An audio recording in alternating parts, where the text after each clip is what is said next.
Ciao, welcome back to Geriatric Alpha Runt Productions. We are here in our episode number 15, part number 3 with Jason Hackett. And we are going to talk about some music right now. What's your favorite music? Ooh, I definitely have to say it is rapid hip hop, but I will also say that I probably have a very diverse taste in music, Okay. like all over the place, and it probably has to do with having a couple older sisters that listen to music that were all over the place, and then just my dad listening to a lot of hip hop and R&B growing up. Yeah, it's amazing how older siblings and then, of course, your parents is going to influence that interest in music. Have you been to any concerts? Many concerts? Yes, I've been to a good amount of concerts in my day. Have you heard of Coachella Fest?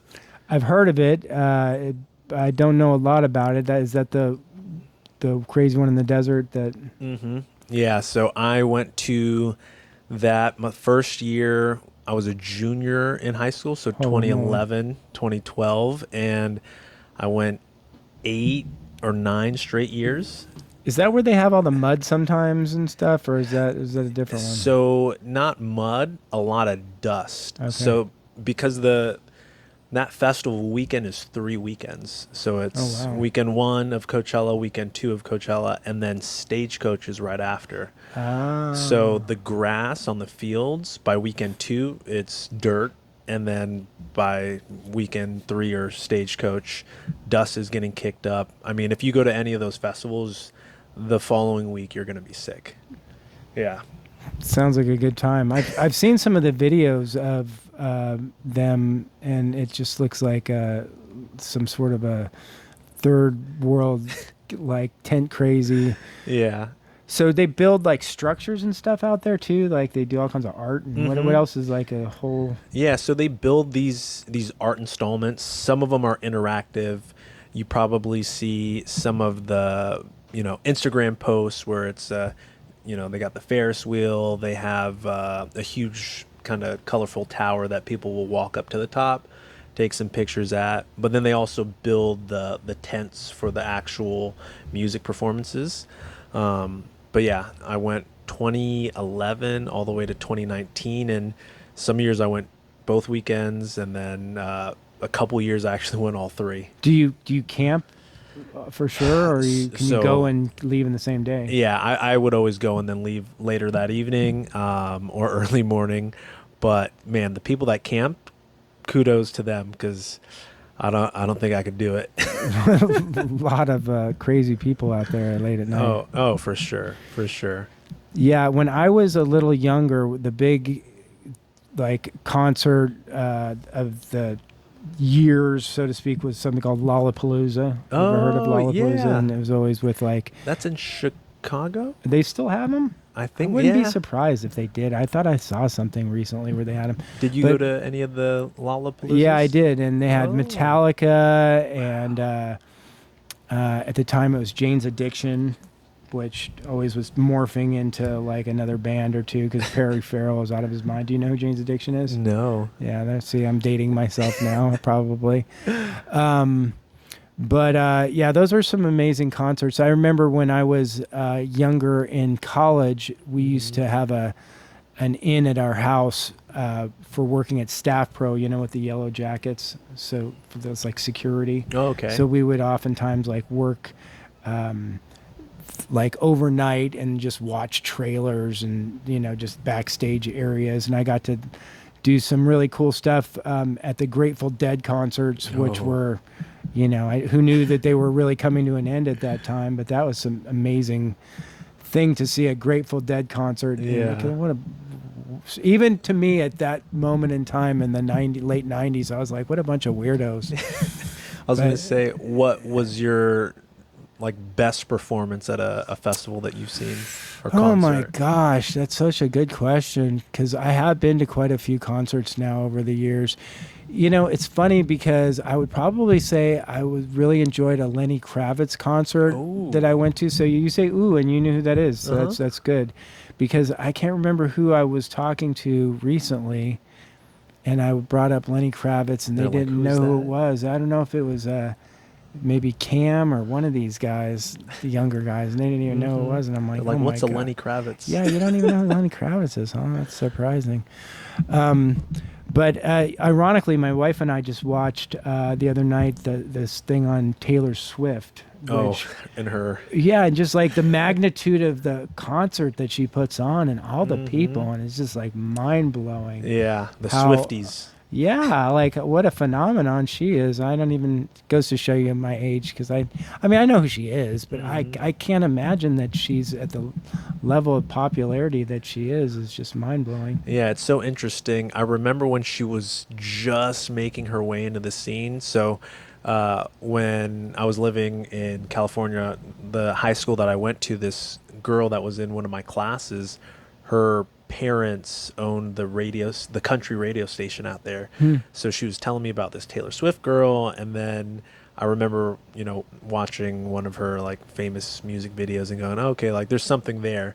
But then now to see the craziness of the performances that she puts on and her fan base, it's absolutely insane. And now it got even bigger because she's dating some football Travis player. Kelce, sure. Yeah.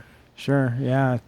She's always had a kind of a thing about dating other famous people, though. She's been around for PR. sure. Yeah, she definitely likes to date at her level of fame. Yeah.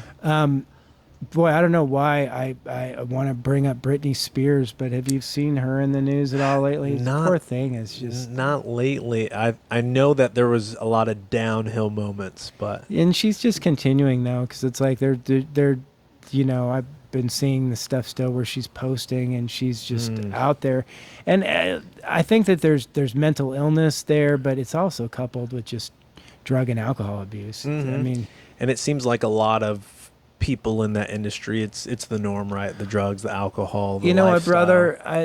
It's funny because I don't want to go on a whole diatribe, but I've been sober for almost 25 years, and it's like, most people get faced with some reality about like what is, what's most important. Are you going to continue down this path, or are you going to prioritize this path?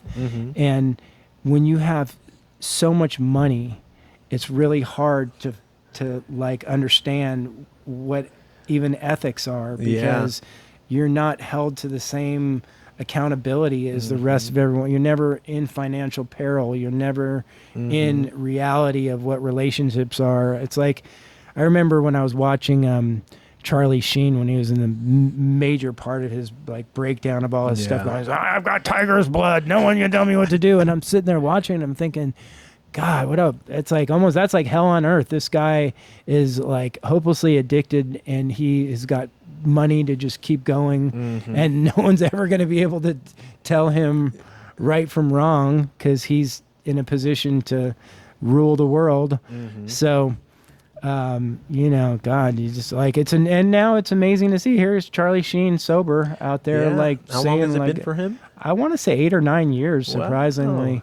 And I mean, gosh, considering the fact that he's got HIV and everything else, he's really living on borrowed time now. Yeah, no, It's amazing to see. No, definitely cool to see people's transformation through sobriety. It'll be 5 years for me in June. Oh, I forgot that we had that in common too. Well, geez, dude, well, here we are talking about like stuff, and I mean, what a great thing to transition into for a moment. So, if you don't mind me asking, what was your reason for making the change? Were you actually having alcohol issues, or was it just you wanted to have a better lifestyle? Yeah, I mean, for me, it was more so both of it.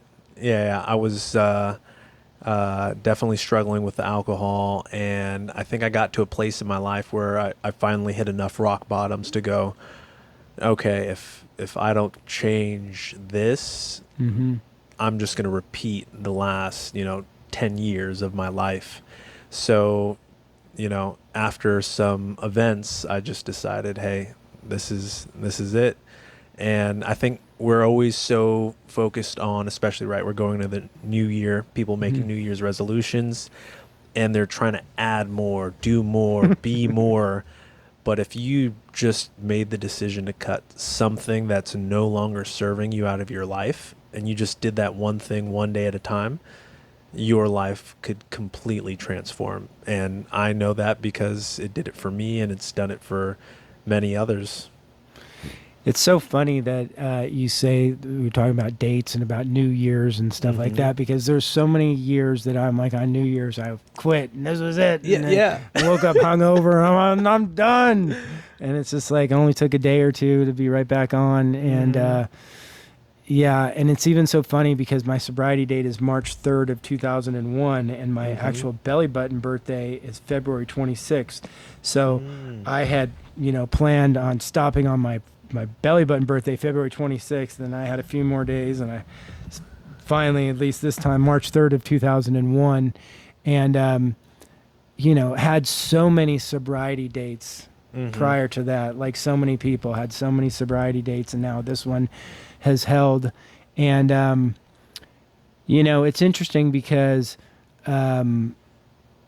I was 30 years old when I stopped. So how old were you? 25 going on 26. Yeah, which still, I mean, you still really young. And I mean, like, at the time, you didn't feel young. You just felt like yourself. But I mean, as time really goes on now, because here I sit at 55, and I got sober when I was 31.